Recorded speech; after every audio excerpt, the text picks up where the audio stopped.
जो सत्य के रास्ते पर चलता है वह रास्ता एक ना एक दिन भगवान के द्वार तक हमें और आपको पहुंचा ही देता है। सत्य का रास्ता ही ईश्वर तक जाता है, दूसरा कोई रास्ता नहीं है।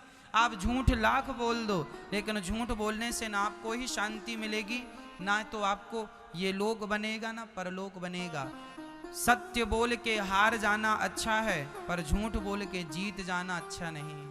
झूठ बोल के जीत जाने से अच्छा है सच बोल के हार जाइए। कम से कम आप सत्य के साथ तो रहेंगे।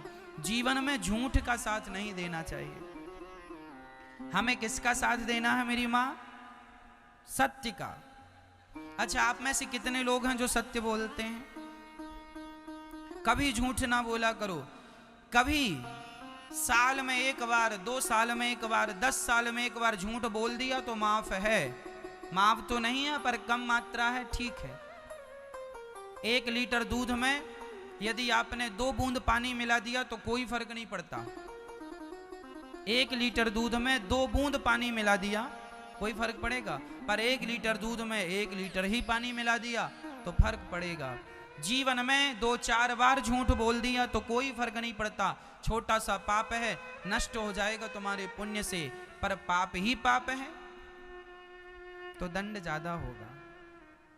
इसलिए झूठ की मात्रा कम कर दीजिए।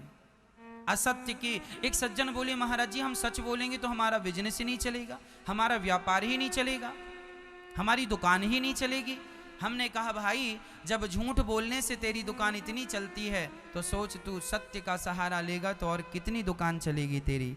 यदि झूठ तुझे इतना आगे ले गया तो सोच सच तुझे कितना आगे ले जाएगा। पर विडंबना तो यह है, लोगों को झूठ पर तो भरोसा है पर सत्य पे भरोसा नहीं। और मैं आपसे एक निवेदन करूंगा कि जीवन में सत्य ही आपको आगे ले जाएगा। यदि झूठ की इमारत आपने बना रखी है तो झूठ की इमारत बहुत जल्दी धराशायी हो जाती है, क्योंकि वह मजबूत नहीं होती। सत्य की नींव बड़ी मजबूत होती है मेरी माँ। सत्य के रास्ते पर चलोगे तो सदियां गुजर जाएंगी, समाज तुम्हें पूजना बंद नहीं करेगा। यदि झूठ के रास्ते पर चलोगे, रावण झूठ के रास्ते पर चलता था, राम जी सत्य के रास्ते पर चलते थे। सत्य के रास्ते पर चलते थे तो लोग मंदिर बना के पूजते हैं, और झूठ के रास्ते पर रावण चलता था तो गली गली पुतले जलाए जाते हैं। यह है झूठ का परिणाम। तुम बोलोगे झूठ, परिणाम क्या होगा? वर्तमान को ना देखो, इस वर्तमान में किए गए कर्म का परिणाम क्या होगा उस पर तो दृष्टि डालो।